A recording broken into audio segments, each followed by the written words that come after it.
My name is Jogie, and I graduated Mount Perrin Christian School in 2016. I had a lot of friends and family members and also just professors say, I think you should look into divinity school. And I hadn't seen other Black women as pastors. I hadn't seen other Black women really running ministries. And so I think it was never at the forefront of my mind because I never saw it. But when I looked at all the things that I was doing around my campus and when I looked at all the things that interested me outside of the classroom, it had to do with ministry, and I had questions. I had a lot of questions, and I knew that I didn't want to just learn about theology. I wanted to be a part of transforming it. So I just published my first poetry book called My Favorite Color, a book for Black girls in white spaces.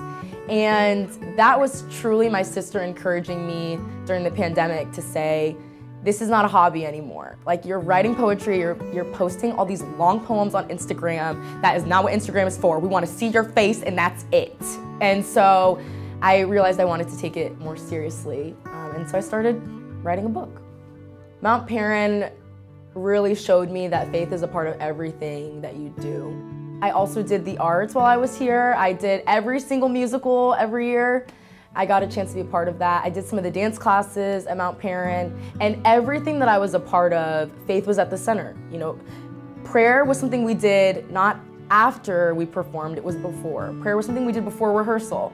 Prayer was something we did before a band recital, and I think for me, the fact that faith is at the center of everything, and it's not just something that we do on Wednesdays during chapel, it's something that leads us into whatever we're doing, was something that I got to take away after I left here.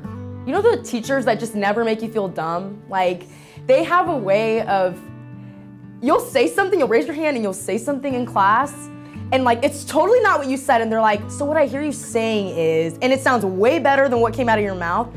That was Mr. Beard. He had a way of making everything that we said have meaning, and I think that is an art. It makes students want to continue to go on and continue to learn. My sister and I felt this when we were driving in, and it's that this space, this building, the people that are here, this is like a slice of heaven on earth.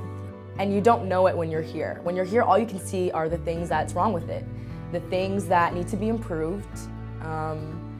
Sometimes our eyes get a little glossed over and we forget that there are so many people that don't have access to teachers like this, to buildings like this, to spaces like this, to a faith like this. And when I was here, you know, I did feel that sense of gratitude, but it's not until you leave that you see, man, I mean, I just wish instead of begging my mom for other gifts around Christmas time, I could have just said thank you for the gift that I had year round. This space is going to make you feel like a superstar, and when you go into the real world, it's those same, you know, affirmations, it's those same people that poured into you. It's on graduation day, the teachers that pray over you. Those are the moments that you remember when life doesn't always feel so supportive and when the people around you don't always know your name and make you feel seen. And so I am so grateful that Mount Perrin gave me that experience, but also that I get to carry that with me in other places that I go.